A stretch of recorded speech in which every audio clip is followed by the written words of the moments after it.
So, as I'm sure Yachad has told you, I'm Cathy Boyle. I'm the president of Autism Housing Pathways. We're a nonprofit in Massachusetts which works with families to figure out housing options.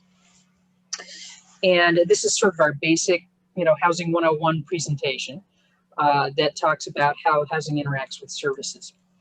And because this is the short version of this, we're just going to take it as stated that most people don't get a group home placement from DDS at 22, so most people are looking at finding or creating housing. But the good news is that separation of housing from services is best practice, and finding housing is challenging, but it can lead to better outcomes. For one thing, you get to choose who you live with, which you cannot in a group home. Secondly, if the agency that is the service provider is a poor fit, the person can change their provider agency without having to move out of their home. And similarly, if a live-in caregiver quits, the caregiver leaves, not the person with a disability. Okay, so we're not going to panic, we're going to plan. Families need to develop a housing strategy they can implement over time. 5 to 10 years is not uncommon. So you want to start taking concrete steps at 18 because that 5 to 10 year clock starts when you start. We're going to talk about what I call the housing equation, which is the rules that govern which government programs can be combined, which cannot, what they can be used for, and where they can be used. Developing assets is important, ideally before the age of 18, and never in the person's name, although the person can be the beneficiary of an ABLE account or a special needs trust. And this is the point where I will iterate that nothing here constitutes legal, financial, or real estate advice. And it's important to develop the person's daily living skills, as this will reduce the need for paid support. And you want to build a circle of support around the person because mom and dad won't live forever. And so this is sort of our topic slide. Everything else for the rest of the evening proceeds from here and elaborates on this. Okay, so the housing equation is basically your bricks and mortar expenses, plus your food, plus supportive services is your bare bones housing. And this does not include spending money, transportation, etc. And remember that supportive services almost always cost more than the bricks and mortar expenses, even in a place like Massachusetts, Eastern Massachusetts. Now, what I've now done is laid out funding streams in columns. And if a funding source appears in a column, it can be used for that purpose. And you'll notice that some things appear in all 3 columns, and they are in the blue boxes. And some things only appear in a single column. So again, what you've got is SSI, SSDI, DDS, DMH, if it's applicable, can be used for housing, food, and supportive services. And the other items can only be used in the column they appear in, except, of course, private resources, your own money can be used pretty much anywhere, with limitations on how you do it. So I'm going to start by talking about the cash benefits that can be used for housing, food, or services. And the 2 primary ones are SSI and SSDI. And there's also something called EAEDC. I'll talk about that first just to get it out of the way. That is emergency assistance for the elderly, disabled, and children. And it is a Massachusetts only cash benefit for lawfully present non-citizens who don't qualify for SSI or SSDI. And now, so I can read my notes, I'm actually going to come out of slideshow. SSI is supplemental security income, and it is based simply on the presence of a disability or being elderly and having very limited income and assets. And the cap on assets is $2,000 in the person's name. Assistance from the family can be considered in support in kind and can potentially reduce benefits. And the value of the cash benefit is generally about $1,616 a month to $1,248 a month in 2021. And that depends on the living situation. So The high level is if someone is in a licensed assisted living facility. The assisted living statute in Massachusetts covers people with disabilities who are younger, but the difficulty is finding an assisted living facility that would admit a younger person. On the far end, $616, that is someone who is living in a household where it is presumed that they are getting monetary assistance and they're not carrying their own full financial weight. Usually, the family home would fit into that criteria. And that's the $1,616 a month, or $616 a month. In between, you have $824 a month if someone is living in a group home, or if you have a situation where people are splitting their expenses equally. And then finally, $908 a month if someone is living on their own in an apartment and not receiving financial assistance from family, for instance. Now, that's before they start reducing the benefit. If you have income of $85 a month or more, they will start to reduce the benefit, and they will reduce it by 50 cents on the dollar. So for instance, let's say Johnny has a job collecting shopping carts at Stop and Shop, and he's making $100 a month. That's $15 over the cap. He is supposed to report that to Social Security every month, and the next month they reduce his benefit by $7.50. There is a limit to the amount they will reduce, however. The SSI benefit is broken into two parts. There's a federal portion of the benefit, and then there's something called the Massachusetts State Supplement. And the amount of the Massachusetts State Supplement depends on the living situation. So the most they're going to reduce the benefit by is 1/3 of the federal portion of the benefit plus $20. Okay, now the great thing about SSI, it's not a lot of money, but if you're on Masshealth based on your own income as an adult, so once you're 18, you can apply for that, you automatically become eligible for Masshealth Standard. And Masshealth is what we call Medicaid in Massachusetts. And Masshealth is what is used to pay for long-term services and support. If you've ever had an elderly parent go into a nursing home, you may have been shocked to discover that Medicare doesn't pay for nursing home costs. In fact, you have to have Medicaid to pay for that. Now, SSDI is Social Security Disability Insurance. And excuse me, Cathy, can I just mention something? Absolutely. Good to see you, by the way, Cathy. Good to see you too. I miss not going in person to all these conferences, particularly for a Jewish audience where kids might have a bar or bat mitzvah, and relatives tend to give a lot of checks.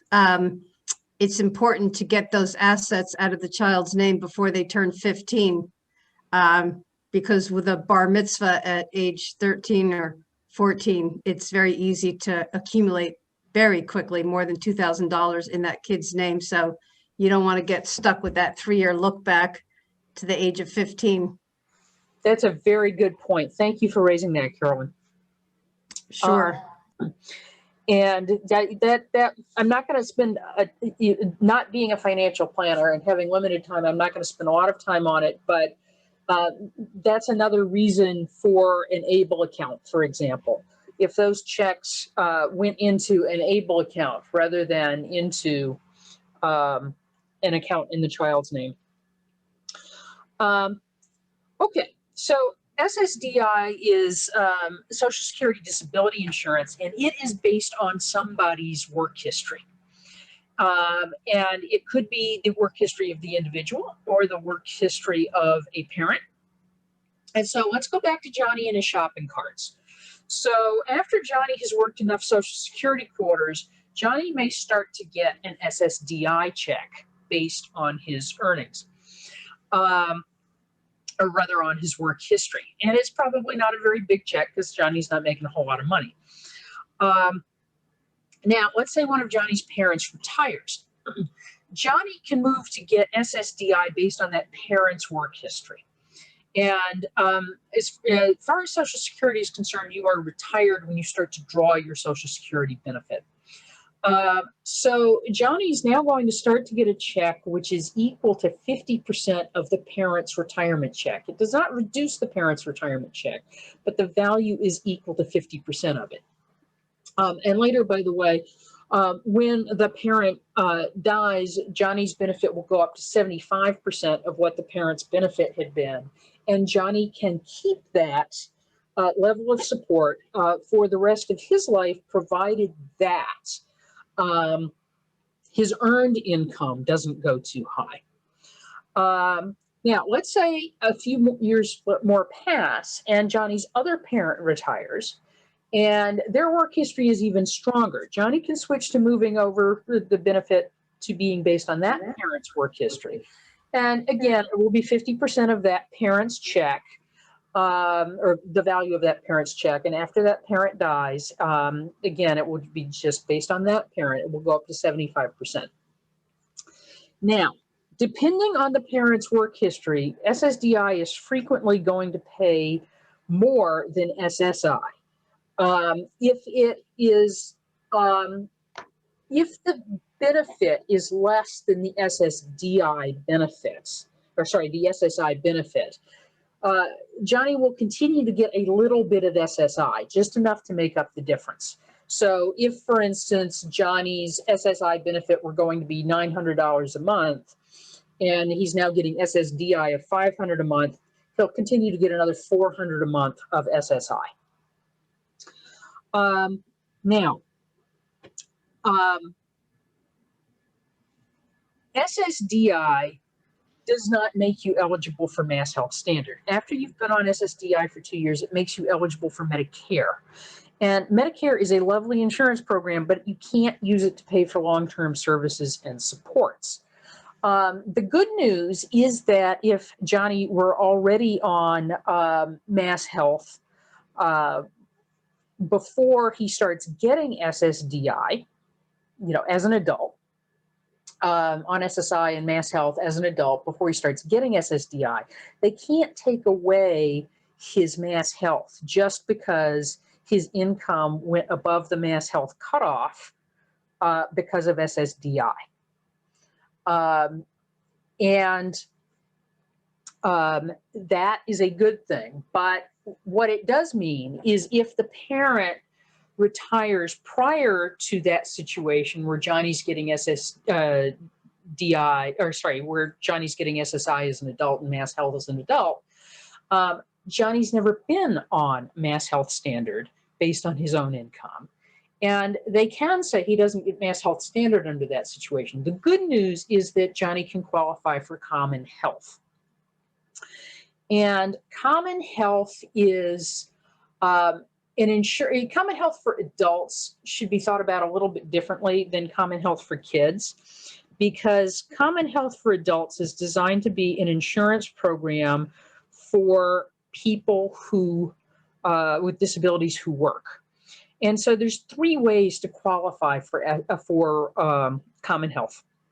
One is if the individual works 40 hours a month, not a week, a month. The second way, if, for example, the individual can't work 40 hours a month, is through what's called a one-time spend down.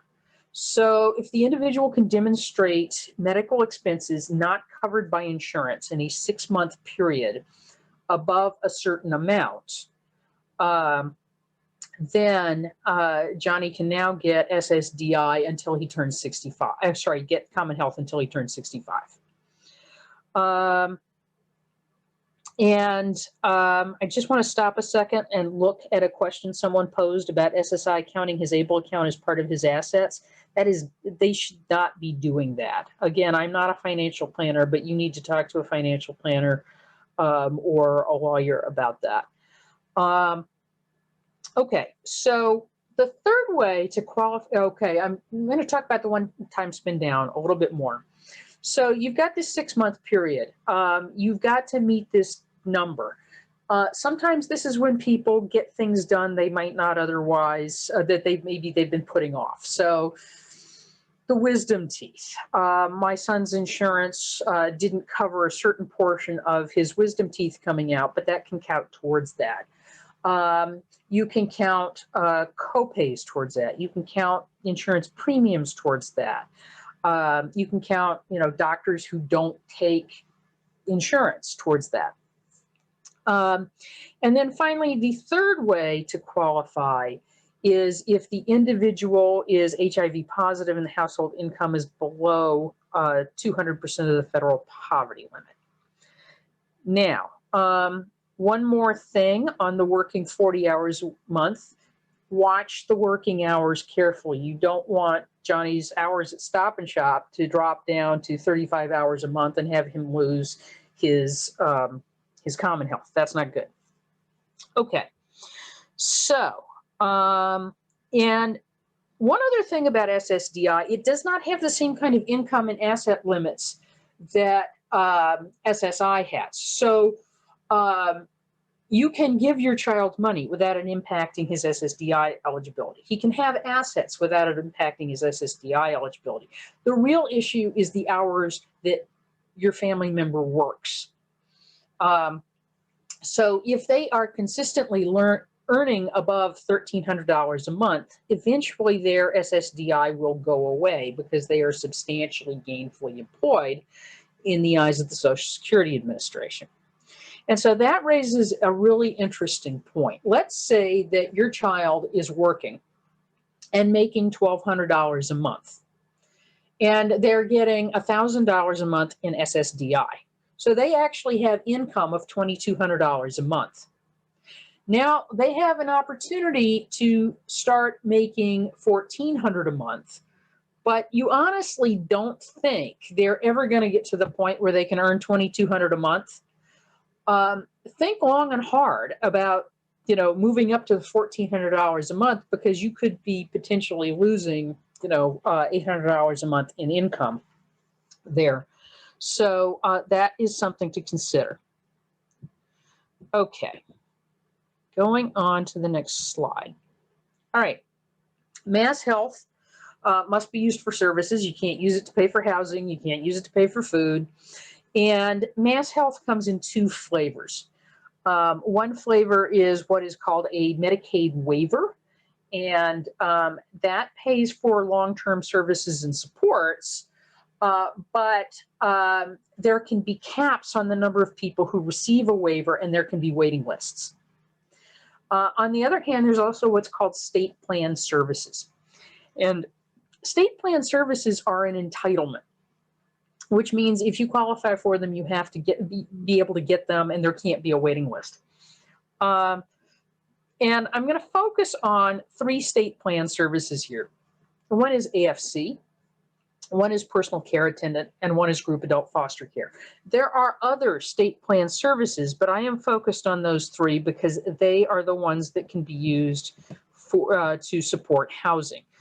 Dehabilitation, for example, is a state plan service, but it obviously doesn't support someone in their housing situation.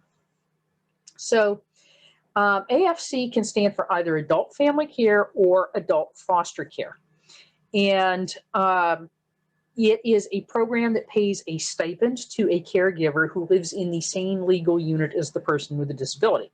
And surprise, surprise, we call it adult family care when the caregiver is a family member, and we call it adult foster care when the caregiver is not a family member.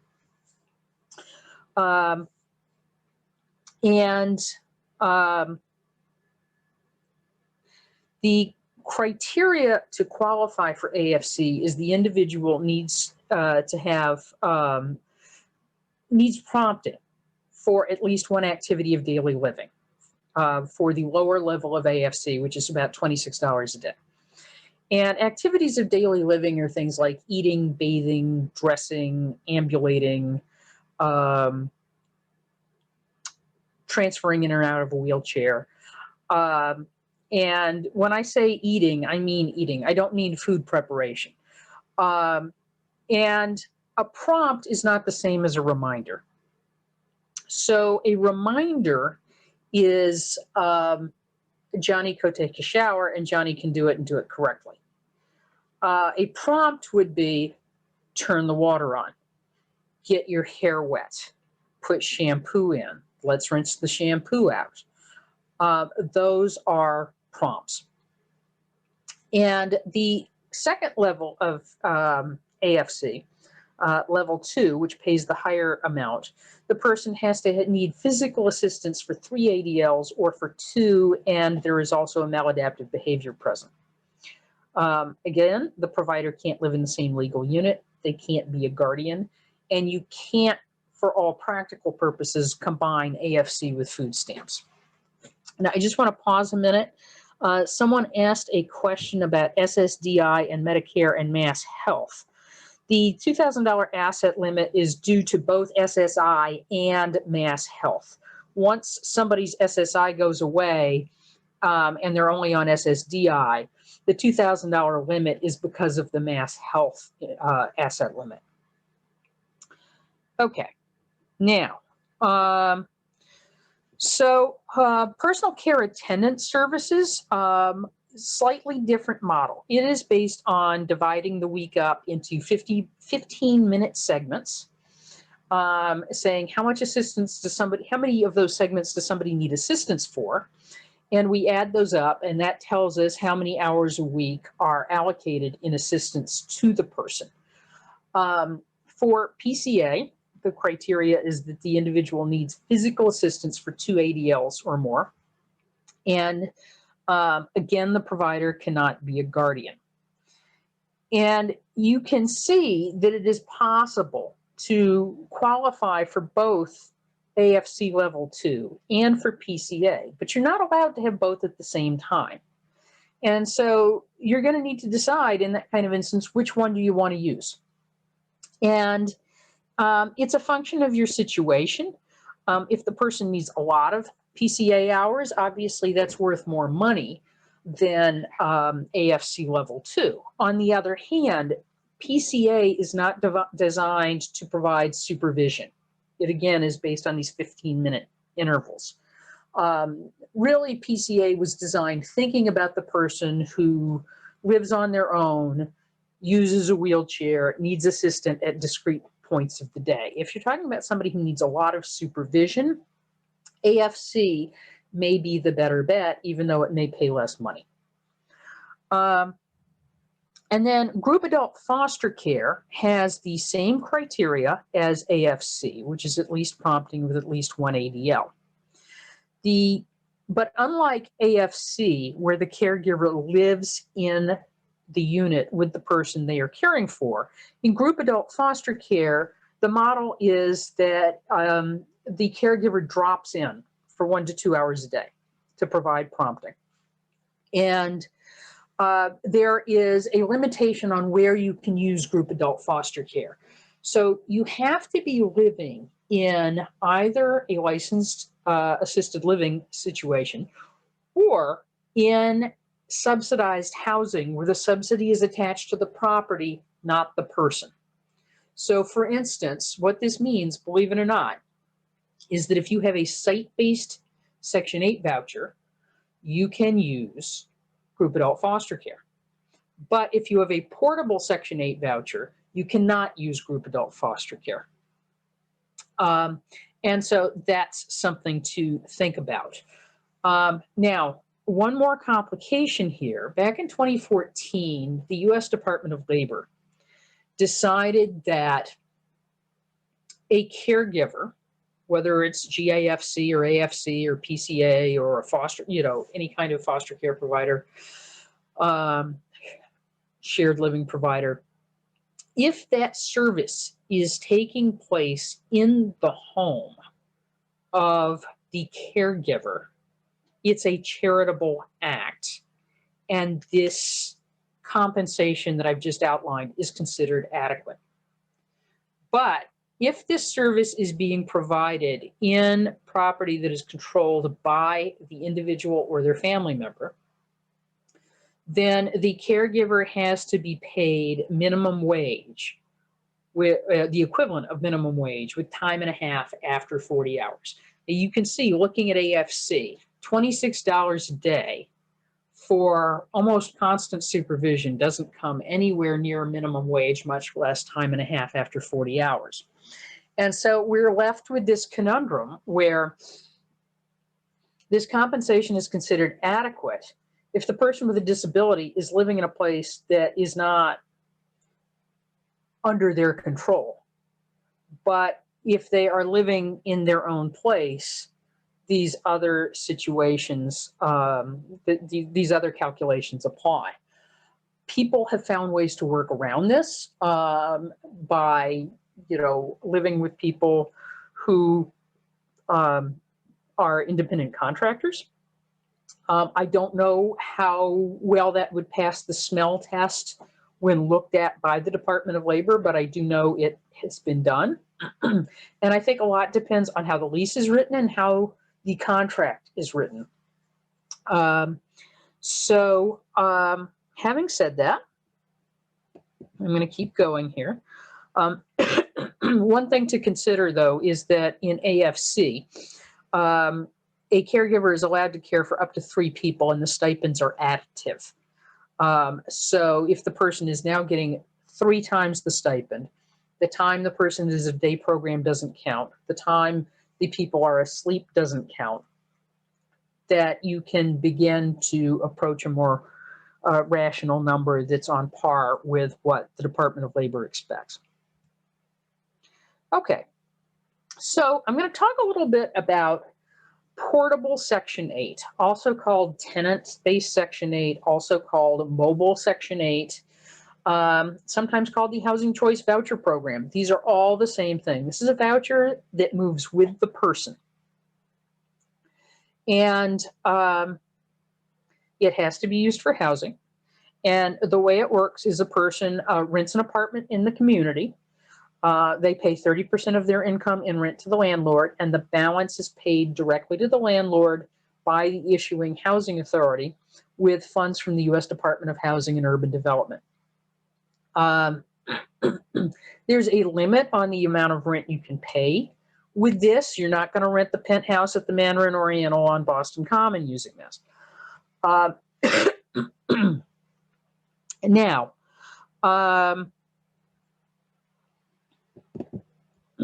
let's see.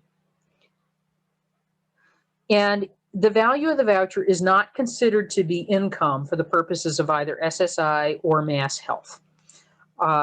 This is all great. The problem is it can be a 10 to 12-year wait for this voucher.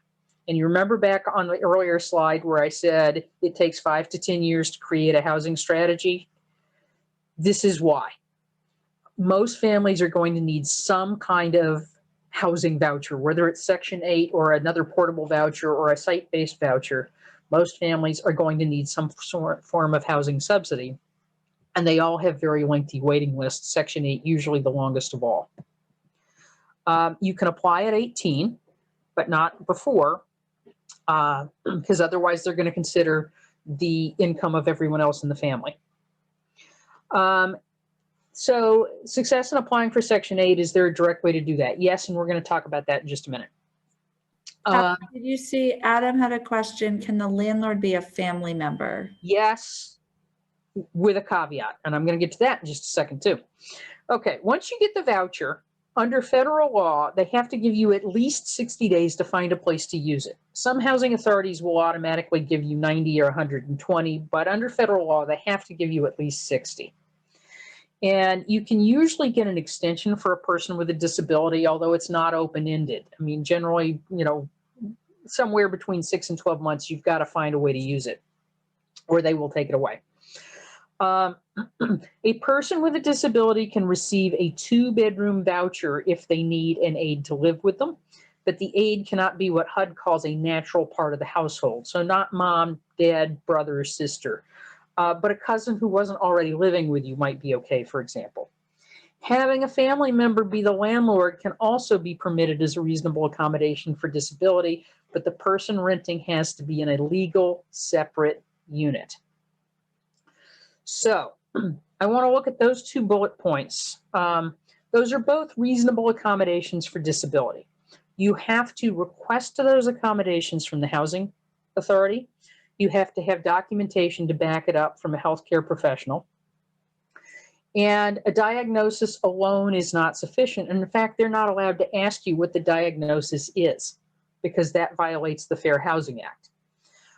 So what you're looking at is not Ssdi has autism, therefore she needs this accommodation. What you're looking at is Ssdi has selective mutism when she's stressed and is unable to tell a landlord that she needs a necessary repair. So that would be more of an example of that sort of thing in terms of renting from a family member. And again, the legal separate unit. So what that means is that, let's say you had an apartment attached to your home. They could live, provided it is legal in the eyes of your town zoning, they could live there and rent from you with the voucher. They can't stay in their childhood bedroom and rent that with you still living in the main part of the house. And the voucher also has to be matched to the living situation. So in other words, if the person has a voucher, they can't live in a 3-bedroom house by themselves.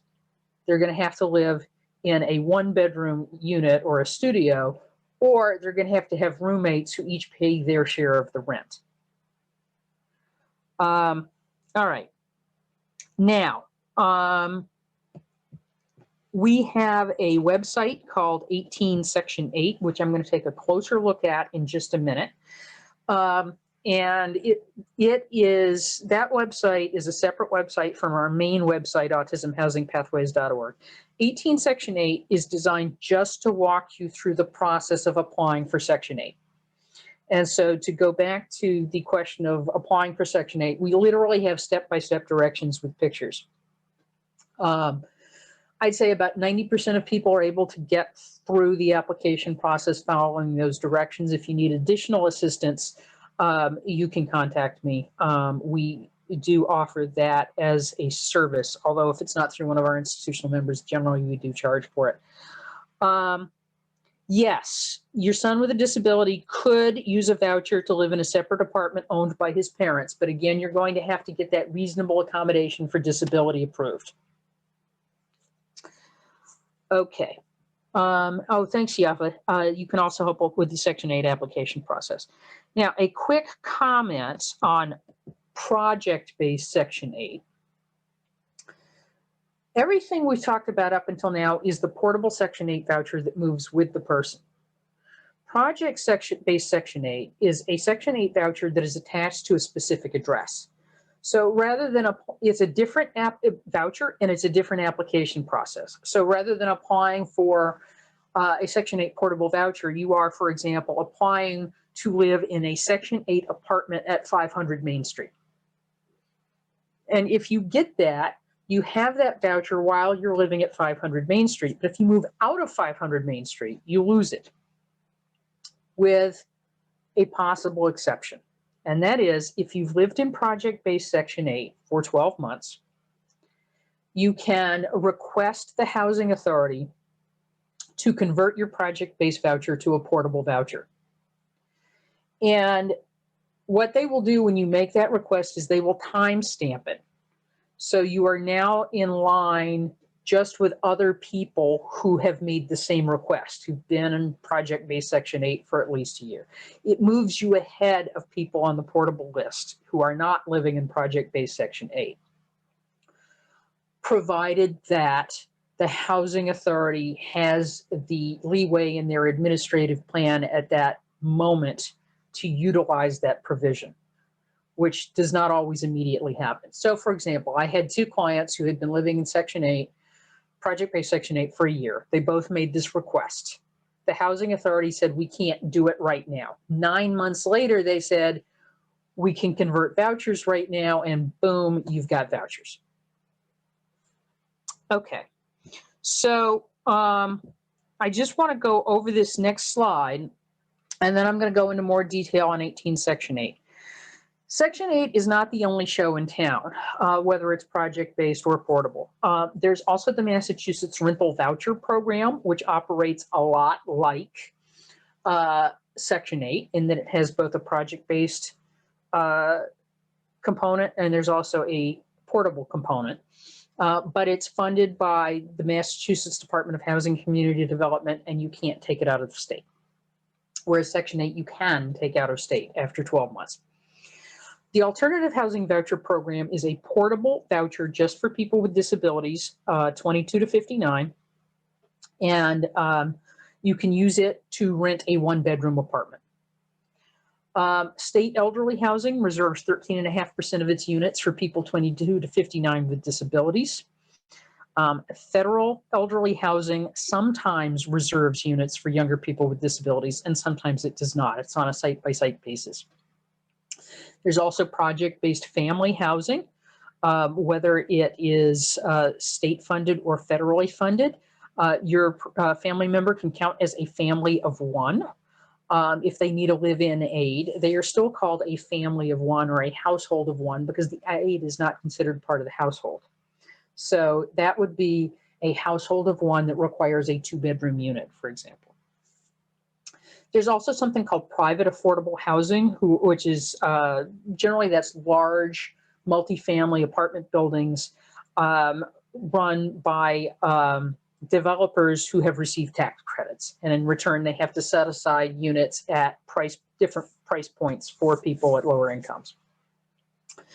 There is single room occupancy, which in the old days we would have termed it more like a boarding house.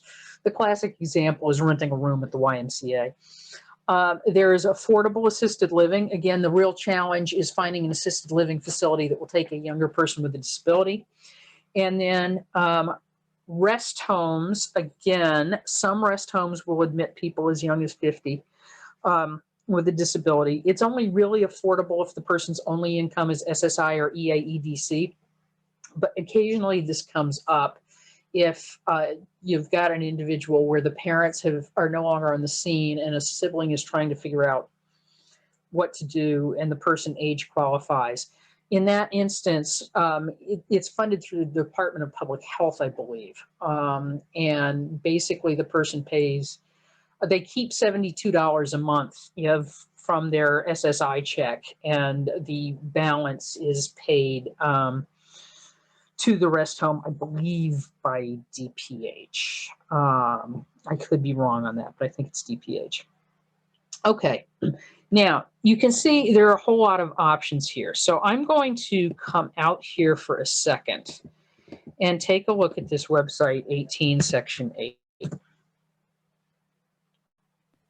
You'll need to stop sharing and then reshare for us to see. Okay. All right. What's everyone doing? I know this is a lot. If I haven't said this yet, Cathy has given us permission to record this. So we will make the video available in a few days. So you can check with me if you would like the link to that. This is drinking from a fire hose. I understand that. This site was originally developed just to address how to apply for Section 8. We've added a situation, other ways to apply for housing. And it now puts all of these in context and then walks you through them one at a time. In Section 8, something called the CHAMP, which is the Common Housing Application for Massachusetts Public Housing, and Housing Works, which is the search engine. And so all of these, if you come up to the document library, you can see we've color-coded everything with the different housing types. So you can see you've got your site-based, you can see you've got your portable, you can see your funding type. And the color coding applies to which application do you use. You can use the CHAMP for the ones in blue. I suggest searching on Housing Works for the ones in purple. And again, the gold is Section 8 portable. And this will, as I said, walk you through all of this. And we also provide in here a strategy for picking where to apply, that you can use a checklist, a checklist to help you figure out which ones you want to apply for. And then finally, we also have a spreadsheet to track your applications. It's really important to check in once a year with all of these places, minimum. Section 8, they really want you to log in every 3 months. But in general, you want to check in. You can see I've got ways here for you to track what kind of housing it is. That's really important. And the reason for that, okay, do I have to stop sharing and reshare? I think I do. Okay. The reason for that is that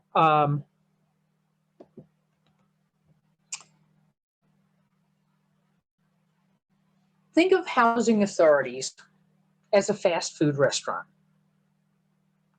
If you tell me you went to Wendy's, that doesn't tell me what you had for lunch. I don't know what you ordered. So if you tell me I applied through the housing authority, I don't know what you applied for. I need to know, did you apply for portable Section 8? Did you apply for state elderly? Did you apply for whatever? Because otherwise you can't track your application. It's the same as saying you went to Wendy's and expecting me to know that you had a salad versus a baked potato. So, okay. Now, as I just showed you the housing search and application grid. We talked about, go to 18section8.org, click on other ways to apply for housing. There's the spreadsheet.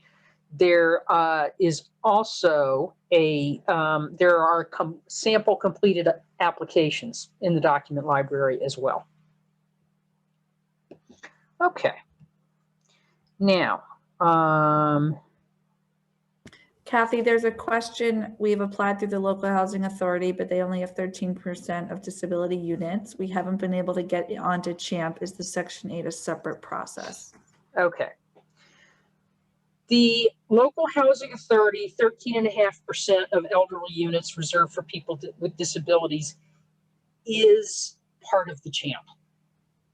So in other words, what the CHAMP does is think of it as being like the common application for college. And so the CHAMP application, you fill out the application and then you decide where you want it submitted to. And your local housing authority for the state elderly units with the 13.5% reserved for disabilities would be one of those. So if you go onto the CHAMP site and register for the site, you should be able to see the application you've already submitted for the local housing authority. If you want to, you can add other housing authorities to that, but the reality is that because state housing relies on local preference, let's say that you've applied in Brookline. You can also submit an application through the CHAMP to, I don't know, Newton. But if you don't live in Newton, you almost definitely won't get it. If you live in Brookline, you'll get it far more quickly than you would in Newton. Section 8 is a separate process.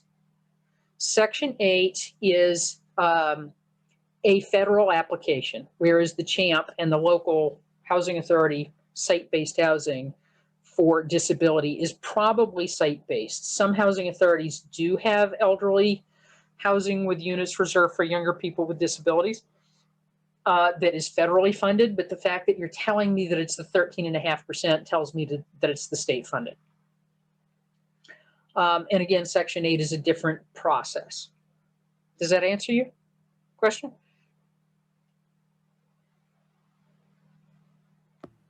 Phil, does that answer your question? Yes, thank you. Okay.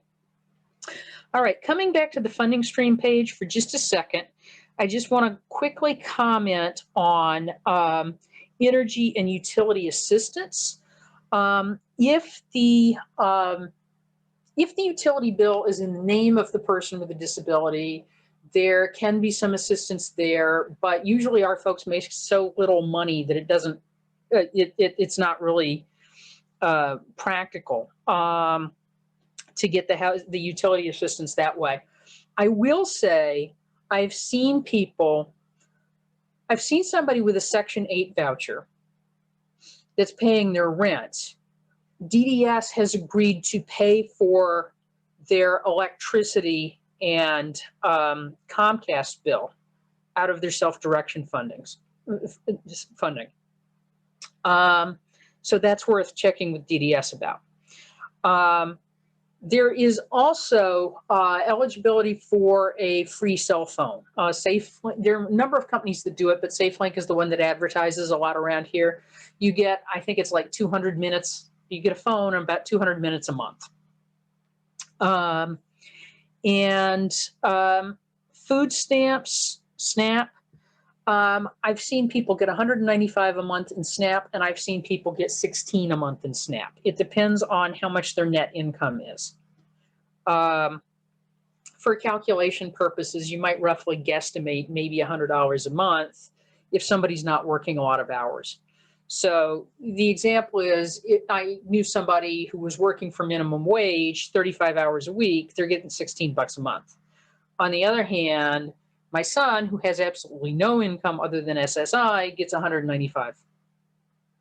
So, okay, let's see. All right. Okay. Now, if a person, you know, if your family member is eligible for supports from DDS and they are living with you, they may not be getting a lot of actual hours of support.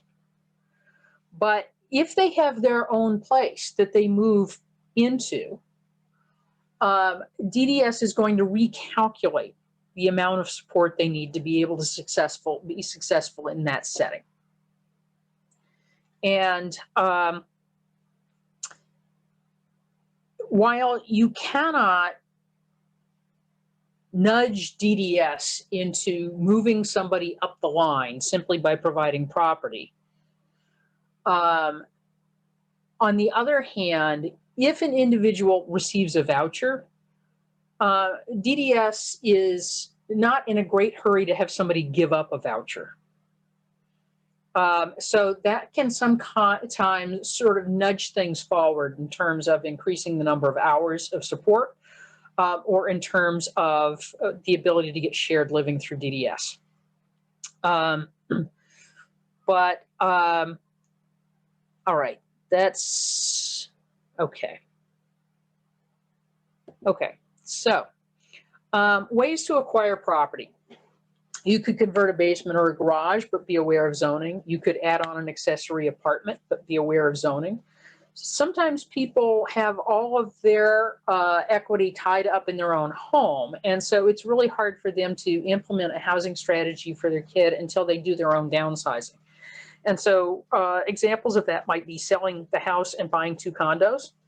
And, you know, maybe, you know, depending on the value of your house, you don't need to get a mortgage on either one of those. Maybe you need to get a mortgage on one of them. Fannie Mae allows parents who are buying a home for their child with a disability, for the parent to be considered an owner-occupier, even though they don't live there.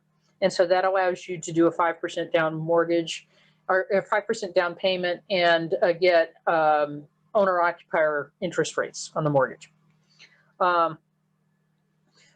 You could sell the house and buy a 2 or 3 family. Maybe the 3rd unit is for rental income that you might need to, you know, maybe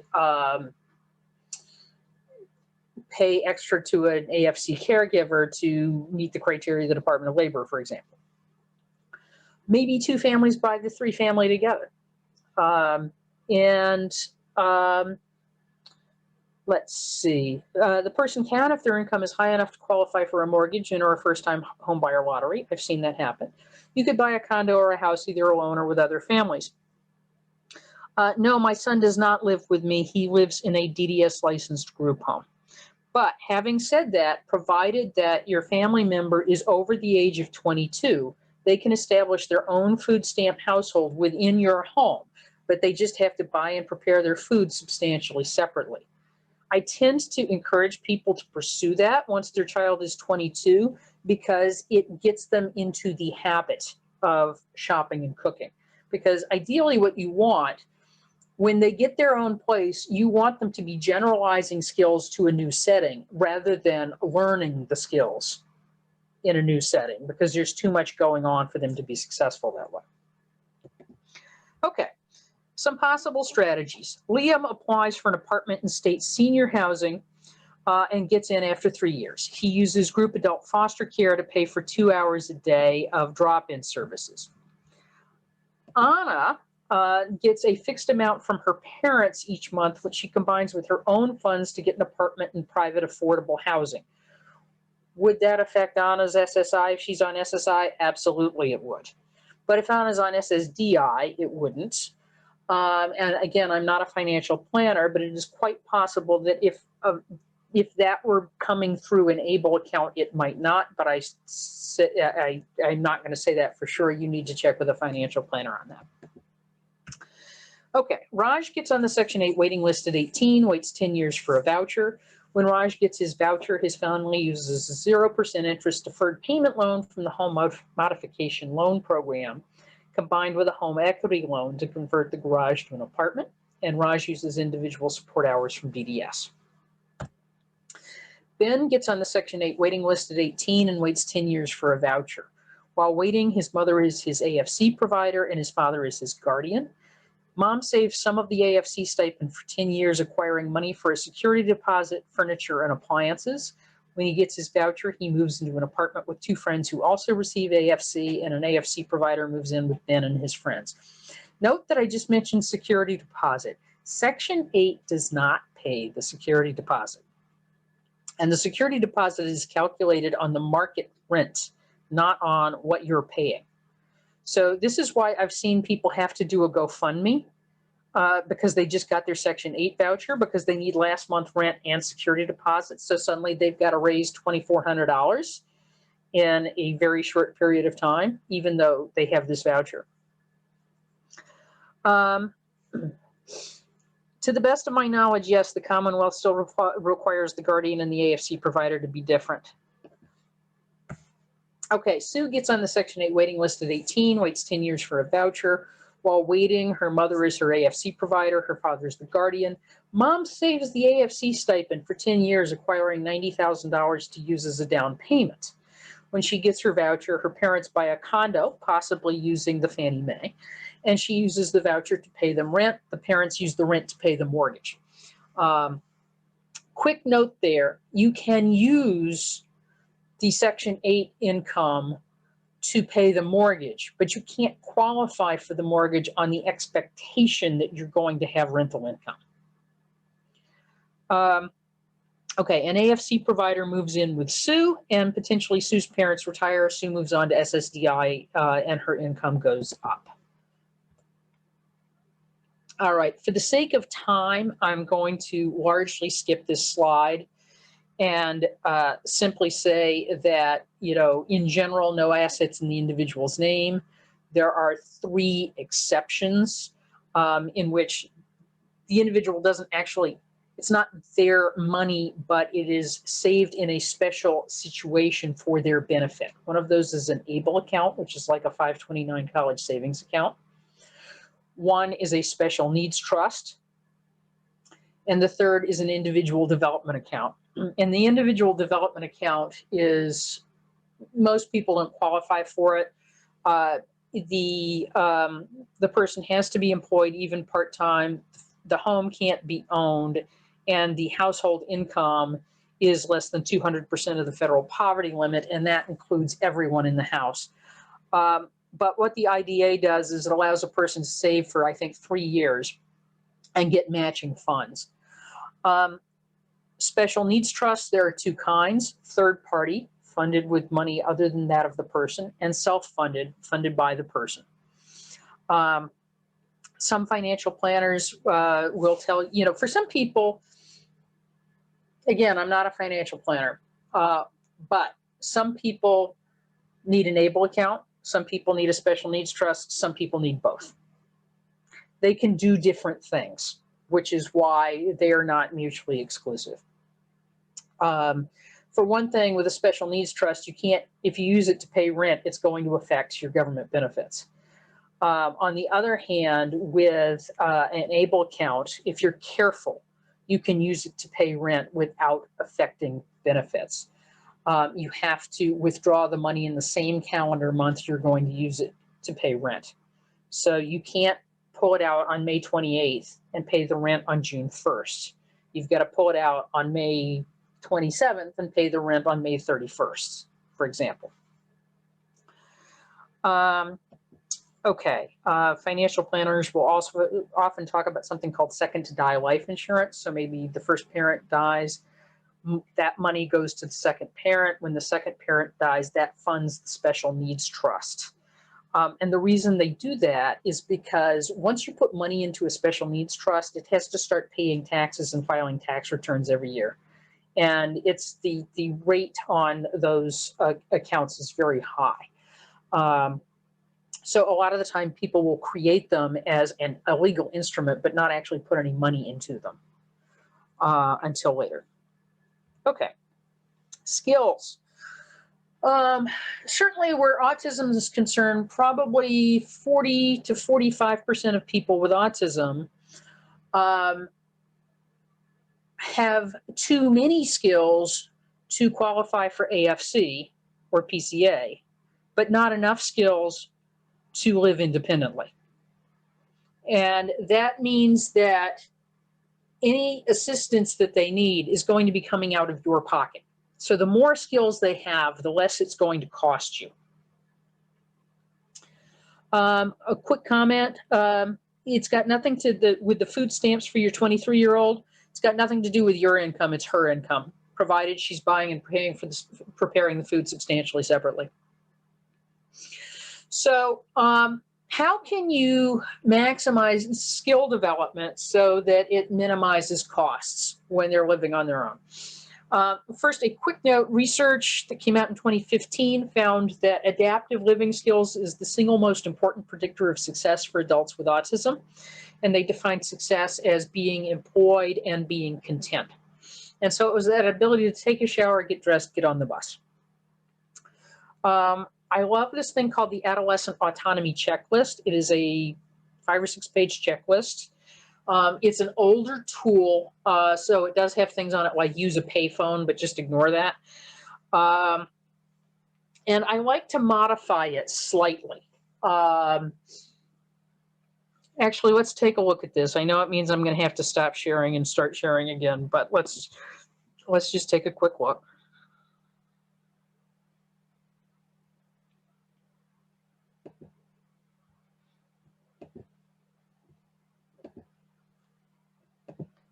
Okay. So they have 4 columns. I like to relabel 3 of the columns for my purposes. Can do already, that stays just the way it is.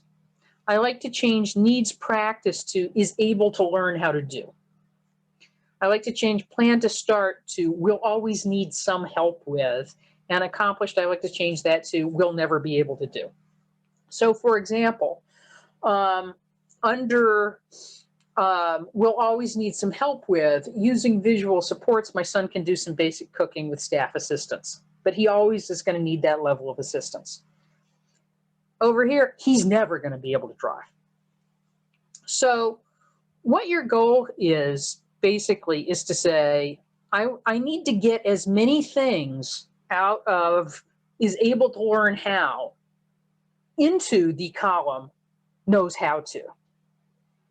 And I want to do that to the extent that I can before they move into housing. And at the same time, you need to figure out what's in these other 2 columns and develop a plan for how you're going to handle those. So generally, the way I look at housing is you get on these waiting lists as soon as you can, and you say you've now bought a certain amount of time. The problem, of course, is you don't know how much time it is. It could be 3 years, it could be 12 years, it could be anywhere in between. But you bought a certain amount of time to work on these skills and develop these strategies. So that, again, when they get housing, you are setting your plan into action and they are generalizing skills rather than having to learn them. Okay, So I'm going to stop sharing there and start sharing again.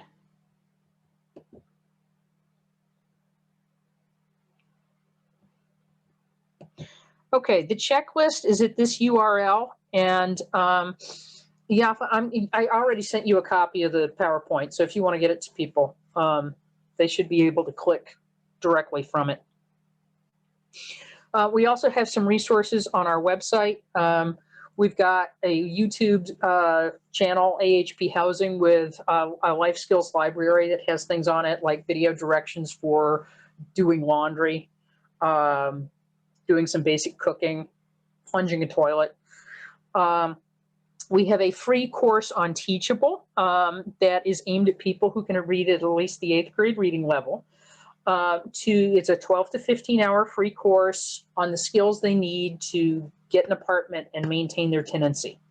I do not suggest you turn anybody loose on this by themselves. I can make the parts of your lease understandable. I can't make them interesting.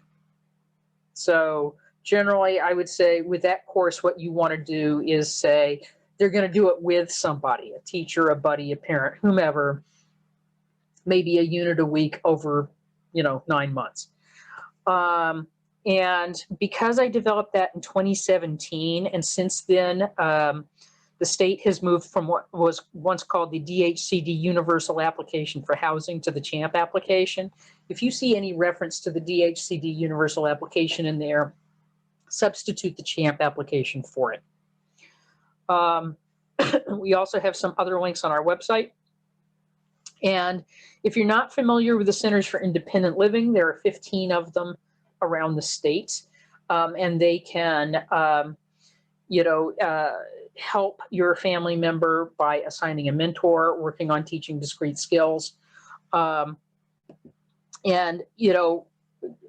I personally find that I have seen over the years that sometimes people just do better learning a skill from somebody other than mom or dad, because it just takes that dynamic out of the way.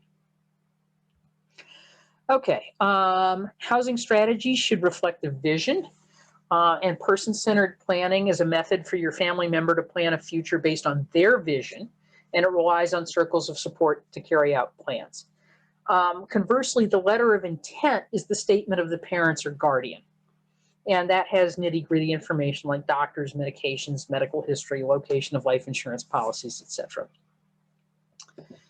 And then finally, where do I go from here? We have a Turning 18 checklist. This will take you to the most recent version of it. We talked about the 18section8.org website. We've also got a tool called My Benefits Generator to figure out what you might qualify for. You'll notice there's a footnote there. I've got to update that. It's difficult because I don't control that. It's lodged on another organization's website. But you'll see numbers there that are way out of date, but they are meant to represent the 133% and 300% of the federal poverty limit, and you can look those up at that site down at the bottom. Develop a savings strategy. That might be mom saves the AFC stipend. It might be my kid likes really cheap STEM toys and does not need a really expensive from grandmama and granddaddy every year for his birthday every year. So maybe instead grandmama and granddaddy are taking that money that they might have put into an expensive present and putting it into an ABLE account once a month. And my son gets the cheap STEM toy that he likes better anyway. And pursue options to improve living skills. We have some additional resources. We have an infographic of housing models with funding streams at this link. We've got something called Housing in a Month's Worth of Tweets, which can generally be thought of as a cheat sheet for what we did today. And when you're ready to develop a housing strategy, we have day-long housing workshops, which I have not put on Zoom yet. But if we're not, at a point where we can meet people in person by, the summer, I'm going to start moving that onto Zoom. And we also have housing workbooks aimed at the individuals, written at the 8th grade, 1st grade, and picture level. And you might want to consider person-centered planning. And that's it. Thank you so much, Cathy. Does anybody have a question they did not? I know this was a lot of information to take in. It is a fire hose. But it was really, really well organized, and I know gave people a lot to think about and a lot of materials to go over and process more. Does anyone have a question right now? Kathy, I had a question in the chat box. Why don't all group homes encourage families to apply for SNAP benefits? Because they tend to be disorganized. I'm surprised. It's not, I mean, a lot of them do, but not all of them do. And frankly, it depends on how well their coordination works between their fiscal office and their group home managers. Because Jonathan's group home is run by a pretty good agency. You would think they would make that a routine part. You would think. I mean, Terry was on SNAP until he went into the hospital. And you can't have SNAP when you're living in a state institution. So SNAP went away when he was up at the Hogan. But when he came back, he's still not back on SNAP. And it's not, and it's because his agency has not gotten around to doing it. Which agency is he with? He's with Advocates. I've mentioned it to them a couple of times, but the truth of the matter is that the person who would do it is the program manager, and she was the person who was deputized to run their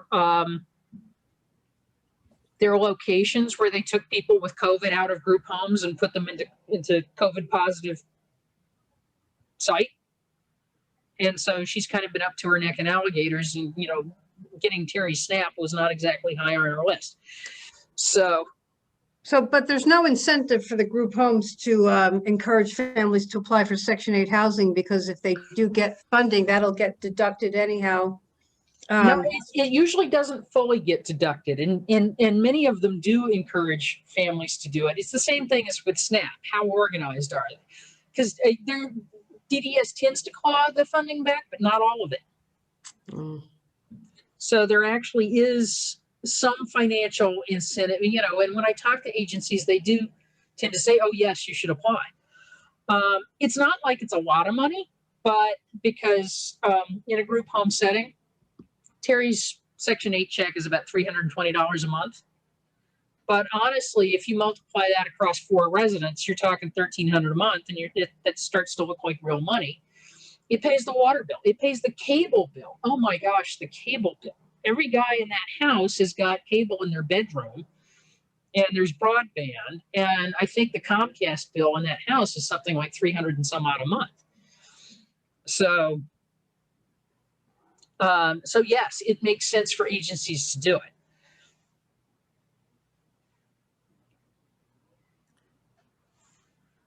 Any final questions? Karen, did you have a question?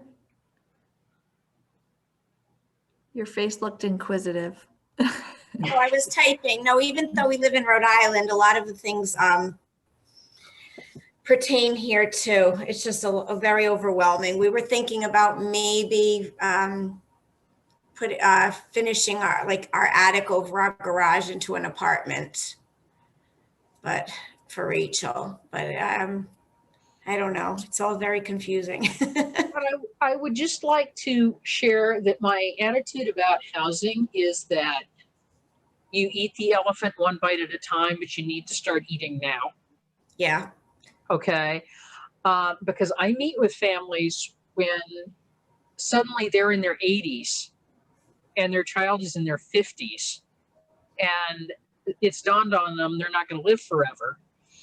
And you know, I work with them, but it's really hard for somebody who's 80 years old to get their act together to do the paperwork. Yeah, and we do have we have friends who actually purchased a home together, and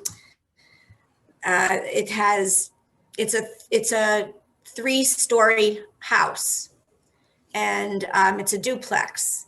And what they did was they basically it's a group home, but it's privately owned. Each family buys in for $200,000.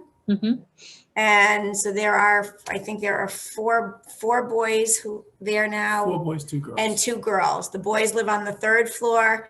The girls are on the 1st floor, and the middle floor is all of their shared living space. And they hired staff for the home.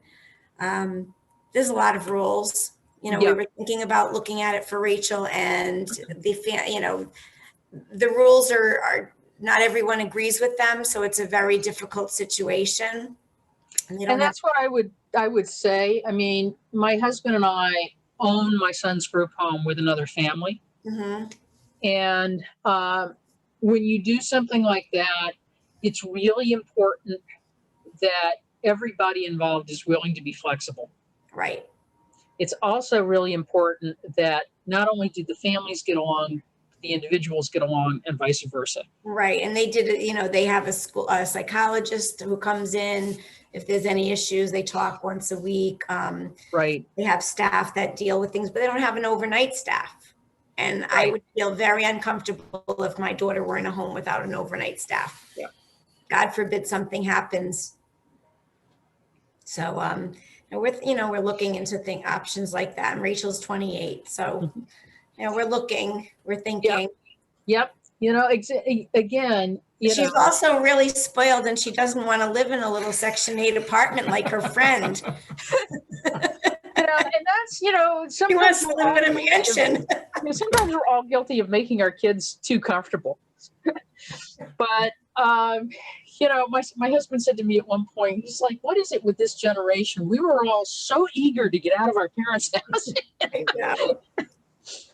But You know, Yafa, can I make a suggestion for those parents who are willing to share information? I'd love to learn about the other families on this call and those who've participated in past webinars, how old their children are, male, female, where they go for day program. And I was thinking about actually starting a kosher group home in the Metro West area. So I would just love to hear more about the demographics of who's represented and what towns they're from, or where their child lives now. But Cathy, quick question. So you bought the, thank you, by the way.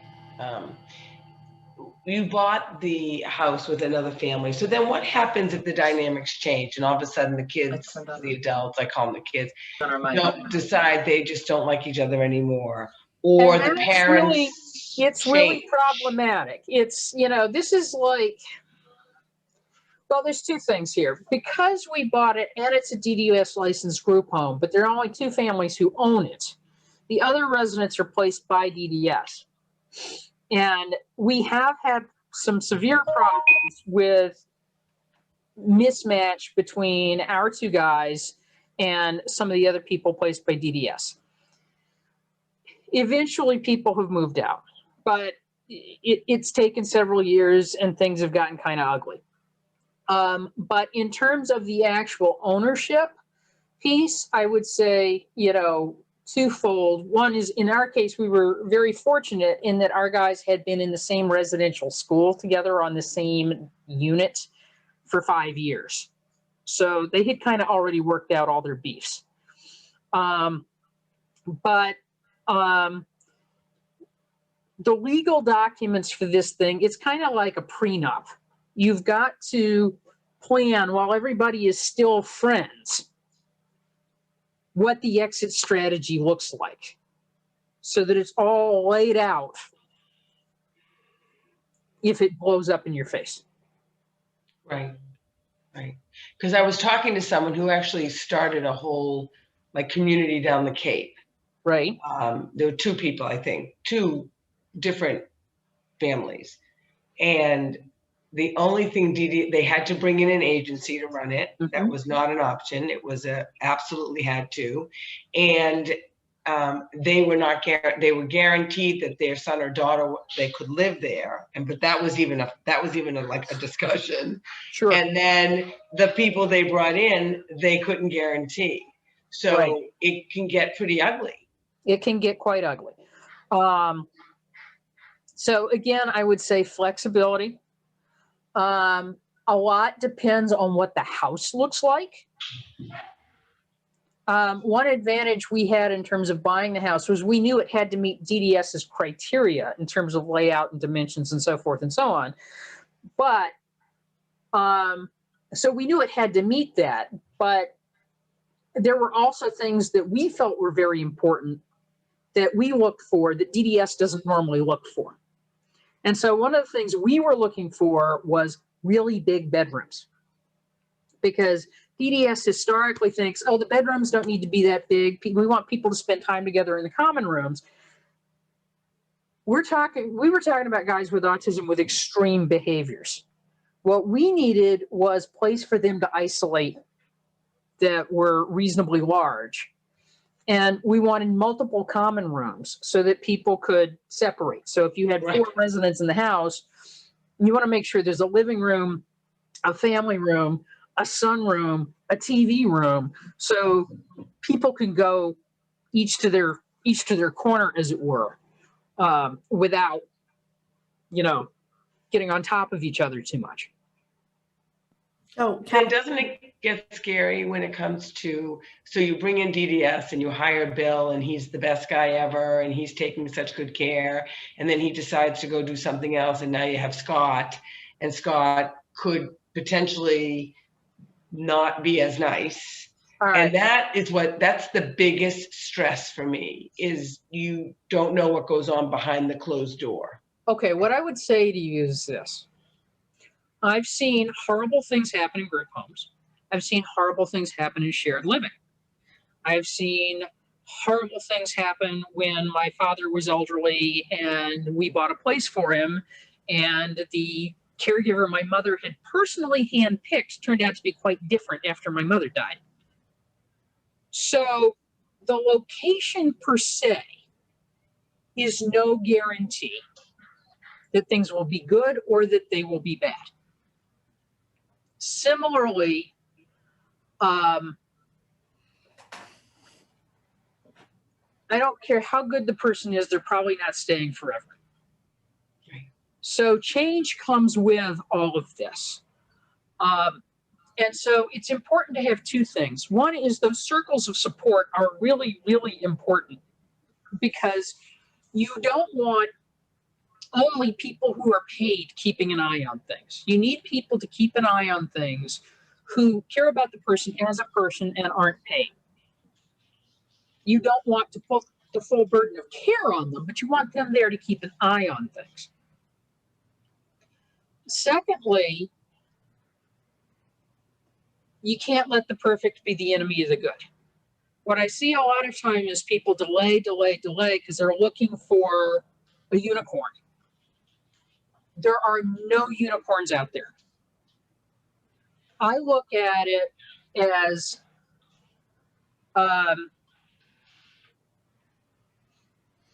you want the best version of not great you can get, because there's no such things as rainbows and unicorns in adult services.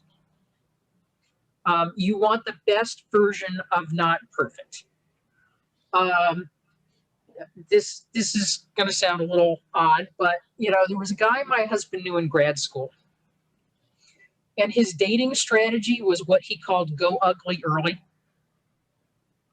So when you're at the party, rather than being one of 30 guys chasing the hottest woman in the room, his strategy was very early in the party, pick the second best looking woman and approach her before anybody else did. And so he called it go ugly early. But the point was that you picked something that was obtainable and went after it. And to go back to the housing piece, you want to try to enact it while you are still sufficiently with it to tweak it. And have a team that is there to cope with what happens when you're gone, because there are going to be things nobody can predict. Who predicted a worldwide pandemic this year? So, Cathy, for the sake of time, let's take Stacy's question, and also Phil had a question in the comments, and I think we're going to close for the night. Okay. I'm going to turn into a ball of mush soon. I don't know about all of you, but this has been amazing. Stacy. Hi, this is great to listen to. I have to go and check to see what, I just got an envelope for Section 8. I don't even know which voucher it is. I should know more. But I'm kind of my son is 26. He's in kind of in no man's land because we don't know if he is going to be able to be full-time employed or not. Mhm.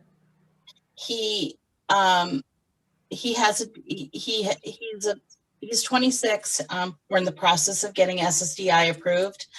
He qualified 30 months ago, and we're still waiting for the appeal and the final say. So he's paid in all his quarters to receive his own SSDI. There's a good chance he will be able to work full-time, but there's also a really good chance he's not going to be able to work full-time. He had some seasonal positions that have been full-time, no more than a month or two, working for the post office. We were hoping that would be his employment, would be full-time at the post office, but the post office, if anybody's watched the news, has had some interesting, it was a great plan that got, who would have expected what happened with the post office being dismantled. So we're back to the drawing board. He just started going to college again to get his bachelor's. He has his associates. So we're really in no man's land. So I want to plan for his housing, but I'm also, you know.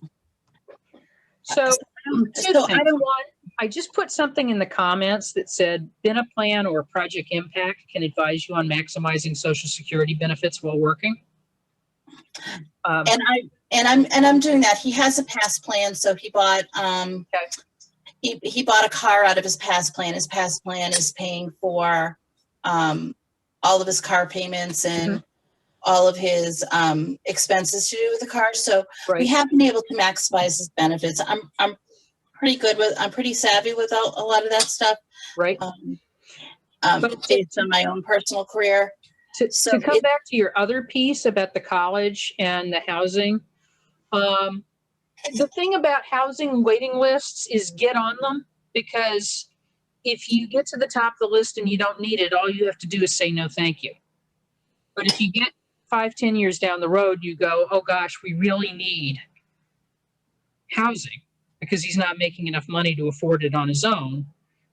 Now you got a 5 to 10 year waiting list. So go ahead and get on the waiting lists, even though you don't know if he's going to need it or not. So, and that's what we've kind of done. So my question is, what option is best? If we were thinking of, he's going to get 30 to 35 months back in SSDI. I'm probably going to throw it into an ABLE account. You can use that as a down payment for a condo if we needed to.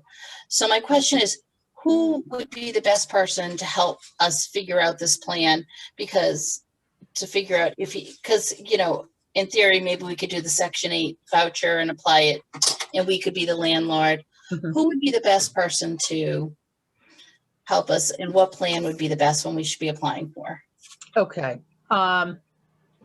Because I'm a nonprofit, I can't give you a single name. I can give you a list. That would be great, because I just don't know. I keep getting overwhelmed when I get like all these different options. I'm like, okay, so which one do I go to that would make sense for him? Okay.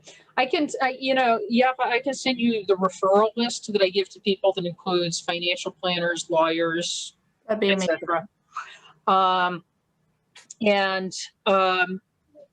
The other thing I would say is, definitely talk to a lawyer, definitely talk to the financial planner. You want to be very careful. If you get that back SSDI, that's his money. And you can put it into an ABLE account, I believe. But the catch is that it's his money.